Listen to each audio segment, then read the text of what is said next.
Hello everyone, তোমরা সবাই কেমন আছো? আশা করি ভালো আছো। তো দেখো আমিও খুব ভালো আছি। দেখো কি সুন্দর, মনে হচ্ছে কি গাছ থেকে বেরিয়েছে। তাই আমি একটু হাতে ধরিয়ে দেখাচ্ছিলাম যে দেখো কি সুন্দর পেয়ারা, মনে হচ্ছে কি গাছ থেকে ভেঙেছে। আর এইদিকে দেখো আম, এটা কি আম বলে তো? খাট্টা মিঠা আম।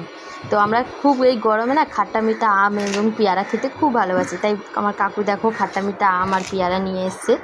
তো এত সুন্দর পেয়ারা আর আম নিয়ে এসে না, তাই আমি এরকম করে দেখাচ্ছিলাম। তো যাই হোক, দেখো পেয়ারাগুলোকে আমার আন্টি তাই কাকু এনেছে, তাই কেটে নিচ্ছে। দেখো পেয়ারাগুলোকে 4টে করে টুকরো করছে। তোমরা চাইলে কিন্তু ছোটো করেও কাটতে পারো। তো যেহেতু আমরা সিম্পল খাবো তাই জন্য আমরা 4টে করেই টুকরো করলাম। তো দেখো এবারে পেয়ারাটা কাটা হয়ে গেছে, দেখো আমটাকে ছাড়াচ্ছে।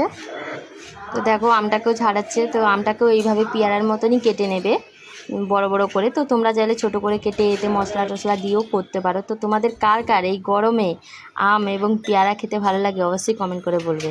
তো যাই হোক, দেখো আমগুলোকে দেখো এইভাবেই কেটে নিল। তো এর মধ্যে দেবে মশলা। তো মশলাটা সেরকম কিছুই না, আমরা যেহেতু সিম্পল খাবো তাই দেখো কালা নমক আর লাল মির্চ এর মধ্যে দিয়ে দিচ্ছে। তো এটা মিশিয়ে রেখেছিল, তো সেটাকে ওর উপর দিয়ে ছড়িয়ে দিচ্ছে। আর পাশে একটু থালায় নিয়ে নিচ্ছে যাতে আমাদের কারুর লাগলে সেই জন্য। তো যাই হোক, তো তোমাদের কেমন লাগলো ভিডিওটা অবশ্যই কিন্তু কমেন্ট করে বলবে। আর হ্যাঁ, আমার ভিডিওটা যদি ভালো লাগে থাকে সাবস্ক্রাইব করতে কিন্তু ভুলো না। চলো বাই।